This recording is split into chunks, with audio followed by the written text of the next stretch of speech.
Oh, what up, What's Cindy? up, y'all? Happy everybody Monday. That's it. What's up, Cindy? What's up, Lauren? Happy Monday indeed. Good to see you guys. If you're hopping in for the first time, we're live every Monday at 5 p.m. Eastern, sometimes a couple minutes late, as we are today. But yeah, let us know what questions you guys have about selling on Amazon. Happy to help. 20 plus $20 million for the sales experience between us. So yeah, always happy to help. I'm setting the line at 2 nightmare modes today, by the way. Oh yeah, me and Miles we just recorded a 1 hour podcast, and it was probably at least 2 or 3 during that time. I'm not gonna lie, Corey. I think that was the most fun I've had in like actual years. Really? Yeah, it was a good one, dude. It was the first time. I mean, that was the first time I've heard like your true full origin story. Like I know the sneaker flipping part and how you and Garrett got in touch, but like everything from the beginning, I think it was really good. So I think people are going to be able to learn quite a bit from your story and how you even started with Legos back in like 2010. Lots of good takeaways from that. Dude, I literally think that was the most fun I've had in like multiple years, honestly. Like we'll have you back for sure. I'm gonna hit up Kaj. I want to do Kaj's now too as well. Yeah. It's true. Miles got scammed on back in the day. Yes, dude. We went through all that shit. Yeah. Oh my yeah, we touched on a lot. It was good.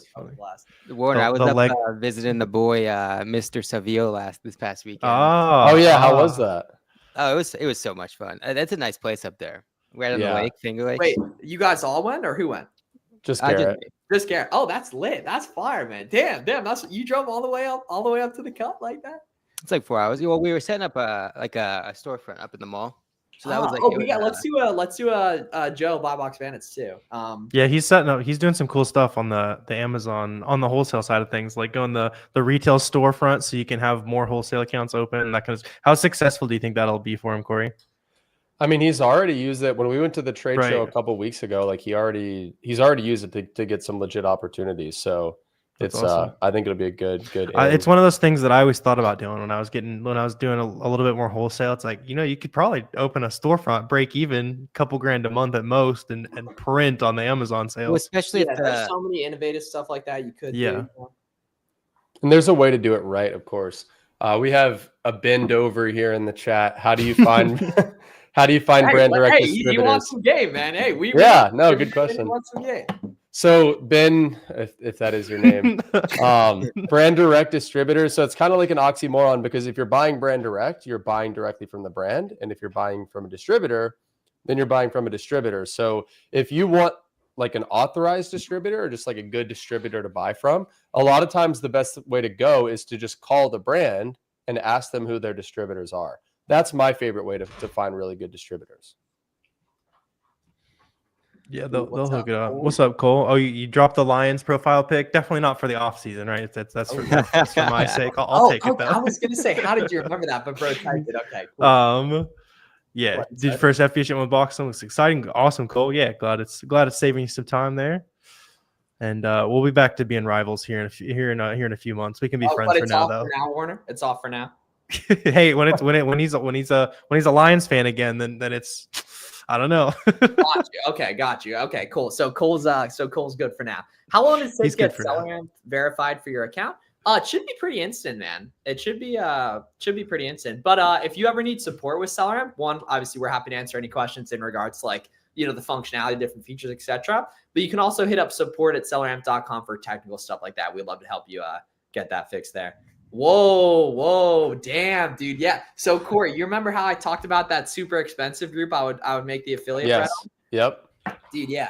I remember I almost had a 10K profit month in like the most unorthodox way in the entire world in July of 2020. I made like $3,000 from the agency, $3,000 from shoes, and like 4K slinging affiliates. And I probably made like $27 from a book software affiliate stuff too. 27, not 28. Dude, man, Warner. Well, that's like diverse too. It wasn't all coming from one place, which like but I would make so much more if I focused. Well, definitely, but probably back then you're probably like, I'm making $10,000 this month. I got like 4 different revenue streams. Like you probably thought you were the man, that's also which, that's a big thing with people think that the tons of revenue streams come before being like the millionaire, like the common stat, like millionaires have like 8 income streams or whatever. Right. But I actually made a long form kind of talking about this that I'm excited to put out. But that's after tripling down on one of them. It's after tripling. Exactly. Yeah. So all of you guys that are seeing all these flashy opportunities all over the place, like you guys are clearly in the right spot, like trying to learn kind of like it's called like a foundation business. And then that takes you into a ton of different ways, like a ton of different opportunities, instead of the person that's, let me start this thing. And then they're back at 0. And then they're starting this thing and they're back at 0 again. So whatever you guys do, obviously we hope you sell on Amazon, but pick that thing you can do for a long time. There is something to be said about like experimenting, right? Just trying things, but not forever. I mean, products are the same thing, right? In the beginning, test a bunch of stuff, right? Test 20 different SKUs, 50 different SKUs, but you're not going to want to build your business around 3 units of a bunch of different stuff, right? You're going to build your business of hundreds of units and thousands of units of a handful of really winning products. So it's no different. That's a fact right there. Okay, here we go. Good question from Mr. BD right here. I've been printing off brands like Nike, but you boys know it's not sustainable. Any brands you guys recommend that aren't as hot these days and have decent volume / margins?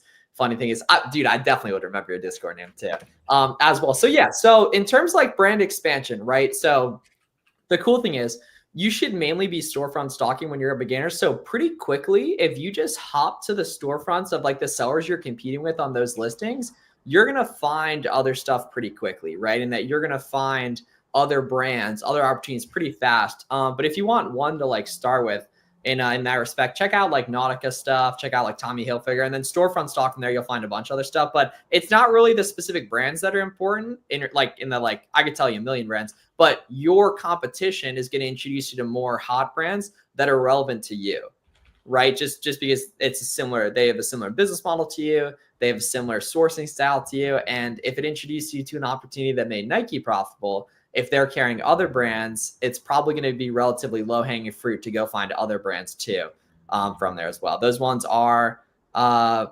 okay, true. Well, you have not everyone, right? And not even close to everyone, just Adidas, Under Armour, Converse, right? But when you storefront stock, you're going to find a lot of other stuff from there. Drop the Discord name too, man. I'm curious. I'd love to look at our messages because Sawyer and I have a ton of messages from 2020 when he was like 14. I mean, he like no one knew. Obviously, he was completely anonymous. Like I didn't know who he was. I didn't even know what he looked like for like 2 years. Would you guys go for a high?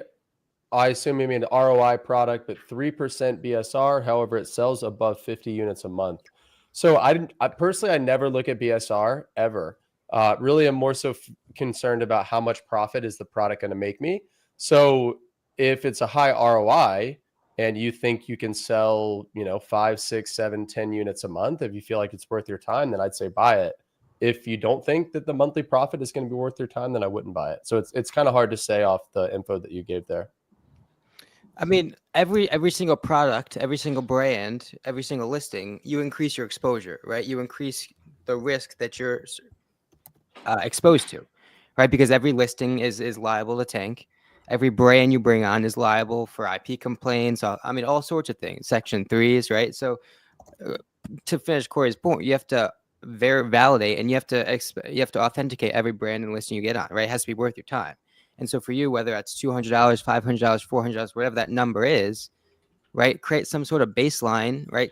Create some sort of threshold that every listing has to live up to, right? And then as you audit your business on a monthly or quarterly basis, well, again, that's a measuring stick that you can use. Listings can, increase in profitability, decrease in profitability. And if a couple of listings are only generating $50, $60, $70 a month, are they worth your time? That's a question you have to ask yourself.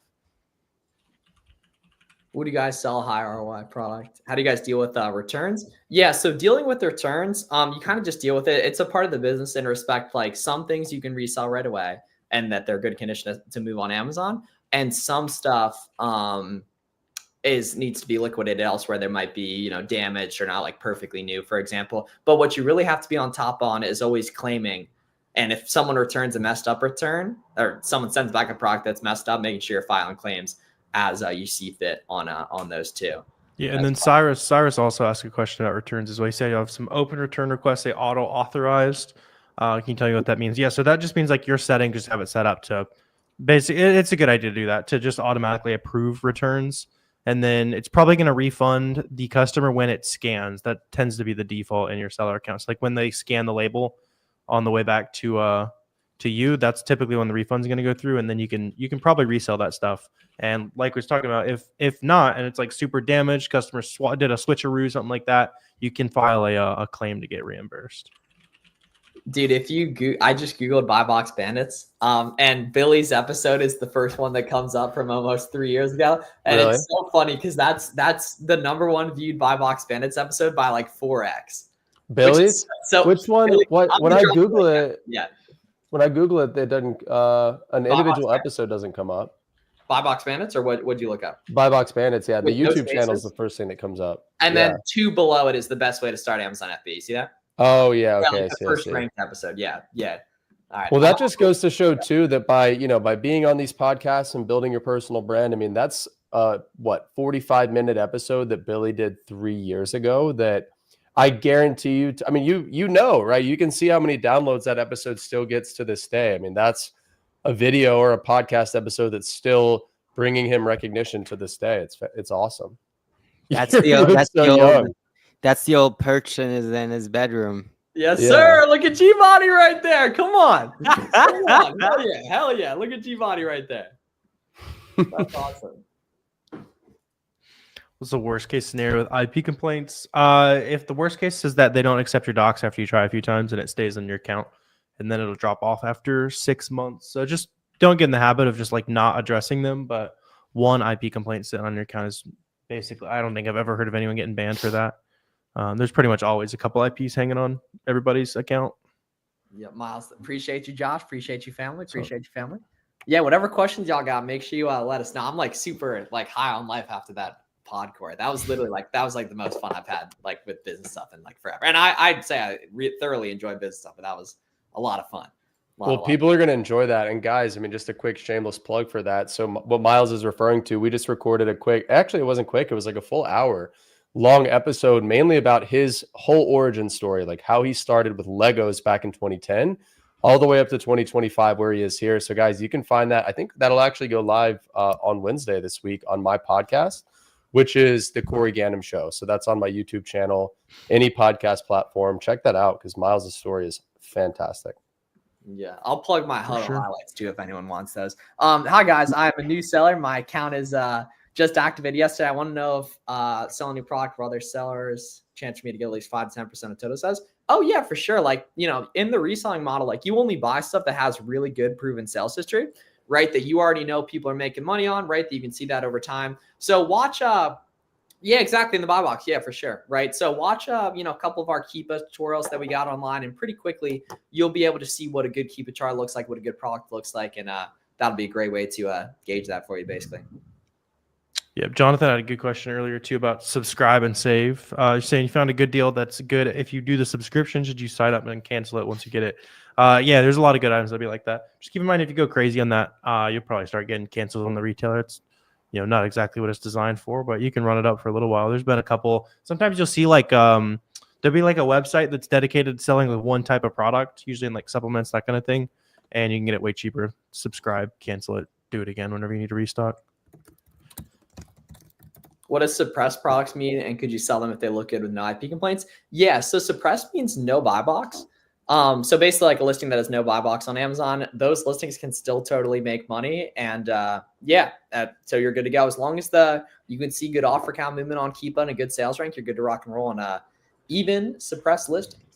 My man, Freddie, I feel like you said you were in New Jersey, so I think you're a sales tax-free king, if I remember correctly. Sales tax-free. Right. Well, and not to be confused with the sales tax-free queen, though, right? Because there's lots of not to be confused queens out there as well. Yes, exactly. So if you're in Delaware, Oregon, New Hampshire, Montana, you're sales tax-free and everything, right? And then if you're in like New Jersey, Pennsylvania, Pennsylvania, Rhode Island, Massachusetts, actually Cali for grocery and vitamins to my knowledge, and a couple other states, you're sales tax-free in some things. So you're like a half sales tax-free king or queen, right? Very, very important. What do they call a half king or queen? Good question. That's a good question. But regardless, right, make sure you get your tax exempt permit so you can become tax-free without, like, if you don't live in one of those states, there's still certain websites that you can buy stuff without sales tax on, which is like Walmart, Home Depot's another one, right? You just got to make sure you get that permit from your state, right? Yeah. Yes. Boom. Appreciate you, Samantha. Yes, exactly. Yeah. Cali's no sales tax on groceries right there, right? And then Corey, talk about how a reseller certificate benefits you wholesale wise, because it's actually required. Yeah, that's what I was actually about to say. So guys, I feel like there's so much mystery around, well, how do I get tax exempt, or how do I purchase things and not have to pay sales tax? Well, when you do wholesale, which is what I do, you have to basically it's a B2B transaction, right? Business to business transaction. So your only option is to buy tax exempt. And it's as simple as, I mean, when you're set up as a business in whatever state you operate out of, so I'm set up in North Carolina, I have to register with the state of North Carolina as a retail business. And you do that by literally signing up on those Secretary of State or the Department of Revenue website for North Carolina. And they'll give you what's called a sales and use tax permit. And on that permit is a number. And every time I go to open a wholesale account with either a brand or a distributor, they ask me for my resale certificate, which is just a form that's on the state of North Carolina's website. I fill it out. I include that sales and use tax number that I mentioned earlier. And I literally just save that form as a PDF, give it to the supplier, and then now I can purchase things tax-free. So it's a really simple process, and it's the same for pretty much every state. You're just going to register with your state as a retail business. They're going to give you some sort of sales tax number, and you're going to use that number to fill out a resale certificate in your state, and you're going to hand that to your supplier. And the same thing goes, again, if you're doing arbitrage. You could fill that out. You could print it out, walk into your Dick's Sporting Goods, hand it to the manager, walk into your Ross, hand it to the manager. They don't necessarily have to honor it as far as I know, but most of them will, and they'll let you purchase tax-free. Good Corey spitting the retail arbitrage game. Yeah. Well, I remember, dude, it's crazy. I remember when I lived in Chicago. So this was 2017, 2018. There's this guy on Instagram. His name's Chicago Flipper. Shout out to him. Was he still out here? I think he is still out. Yeah. I DM'd him like a year ago, but like at the time I was like, damn, this guy's killing it. Like full-time reseller. I just wanted to learn from him. I just wanted to kind of like see what he was doing. And one day he picked me up in his van and we drove around Chicago. We went to like a Ross, I think. and he had the resale certificate, right? And he gave it to the cashier. And I was like, what is that? Like, I didn't even know what it was. And he was like, oh yeah, like if I have this, like sometimes they take it, sometimes they don't, but now I don't have to pay sales tax. And I remember he was ungated in Nike. So we're at this Ross and he's just like scooping up these backpacks. And I'm like, damn. Yeah, I was like, oh man, I wish that I thought it was so cool. But that's kind of when I first saw that in action. In the van. The van, yeah. It was literally like, he's probably never going to see this, but this was like, it was a very sketchy van. But like, I'm like, whatever, dude's on Instagram. Like we've been DMing on Instagram. Yeah, he was hustling. So I trusted him, whatever. Yeah. Yeah. You like Walmart.com, just look up like how to get tax exempt Walmart. Warner's video will rank from like 4 years ago on that, which is definitely a W. And then Home Depot same way. And then you just bring it around for retail arbitrage too in the van. Yeah, DH. Facts. Yep. Good tips on avoiding going out of stock, having good cash flow after a couple months of selling. I mean, the biggest thing is like it's fine if you're sold out on products. Ideally you don't. You can just keep restocking stuff. But you're restocking the right price points. You're not just necessarily restocking the same product over and over again, right? Because a product that is always profitable today or tomorrow, every week is not going to stay that way forever. But the product that's like, all right, I know that when this certain sale comes around and I can combine it with a gift card, then it's a good item. So you're replenishing when sales come back around. And then the key is learning how often they run that kind of sale. So maybe they run it every month, every holiday, that kind of thing. You just stock up enough till then. Well, that's why it's so important as an OA seller to like really be fluent and develop fluency inside different sites, different stores, right? Different retail sites, right? So get really, really good at Dick's Sporting Goods. Get really, really good at Macy's, at Vitacost, at whatever store site you're buying from. Get really, really good at it, because anytime you're reverse sourcing and you're using SellerM's feature, right? You see a $20 product, but off the bat, you can make that $18 easy, or 17.5 or 16, or whatever that number is. And that's just going to really increase your efficiency when you are sourcing, right? Because you're kind of doing and crunching the numbers every time you look at a product, and that's just going to increase and increase your profitability as you're sitting down sourcing. Yep. Yes. Online. Yeah. A couple sites like Walmart, Target, you hit up the customer service on them too. Just shy of a month too. Yes, sir. Samantha, well, I was going to highlight her comment there. So she's 2 months in. Sounds like they're already killing it. Samantha, think about how much better it's going to be when you're 2 years in, right? Or 3 years in, or 5 years in. So keep it up. That's awesome that you're already seeing success 2 months in. That's fire, right? And the really cool thing is none of the data changes, right? Sales rank's always going to be sales rank. Velocity, once you understand and can qualify a product, that's what it's always going to be, right? Nothing changes in that regard. It's just simply doing more of what's working, acquiring more products, buying more, and rinse and repeat, and then developing systems and a team around all of the essential processes that you've developed. And that's really how the business works, right? None of the intangible skills are going to change ever. Hi, I did my submit required docs, but the Section 3 violation is still there. How long ago did that happen, Beta, on that? Check how long ago that happened, because it might just be that it didn't drop off yet. But the cool thing is your account's ready to rock and roll. So you did the hard part, and then we just got to figure out essentially how to get it off showing the account up. But it could lag behind 12 or 24 hours in terms of it popping off there too. Charles is an absolute studier. Charles, plug the Twitter. Charles is an absolute stud. What's up, Charles? He said he's going to DM you a wholesale question too. He said, yeah, send it. I don't know if Corey's going to respond. I'm like, first of all, Charles, you're posting videos on Twitter. Like, the world is yours. Yeah, right? exactly. Right? The world is yours, man. Right? And Corey's a good dude too, right? As well. I'm doing a trial run for every SKU and then buying heavy. Do you guys recommend discarding the trial run if all metrics seem safe and legit? So it really depends on how much capital you have and how much risk you're willing to take. So really for me at this point in my career, if I see a good deal and I know the supplier and I've dealt with them before, then sometimes I will go deeper on. I won't do a test buy. I'll go ahead and buy 60 days worth of inventory right off the bat. But if you're newer, or if you haven't worked with that supplier before, or if you haven't carried that brand before, then it might still be worth a test. You've also got to consider, well, am I going to be able to restock this product? Is this a one-time deal where I only have one chance to buy it and then I can't source it again? That's going to change my answer. So it really depends on a lot of factors. Yeah, excellent question here from Chief Keith right there, right? Not to be confused with Chief Keith for that matter. Right. Best shipping template to use. So yeah. So he says, I notice economy free usually generates the most sales. Totally right. Right there. I do like to have, you should have all 5 options selected though. It's pretty easy to set up, right? It's like economy, standard, 1 day, 2 day, and expedited, right? Economy and standard do free. So $0. Because remember guys, you're not paying any FBA fees. So you're saving all that money. So paying for individual shipping basically makes it the same cost, right? As well as, then stuff like expedited, next day, and 2 day, make it $30 plus $1 per pound and charge more for it during Q4, like 40 or 50 bucks. Yeah, appreciate the love on that, Samantha. Yeah, we got tons of free content. Free course is a great place to start. Seller amp tutorials, keep up tutorials, right? That will get you guys right on that stuff. Found a good product that went from 21 sellers 3 in 2021, but steady climb since. Should I worry? Probably not at this point, Jerry, but make sure you check other SKUs in that same brand and see if there's been any issues like that in the past year. You're probably honestly good though. But you know, say the brand in the stream too, as well. Obviously not the specific product, but say the brand name in the stream and see if anyone's run into similar issues at all. Yep.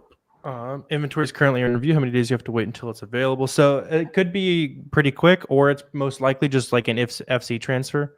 It's probably just shuffling around if it's at Amazon but not available for sale at the moment, and that usually is pretty quick. Max of like 2 weeks, maybe 3 weeks if it's really backed up. Yep.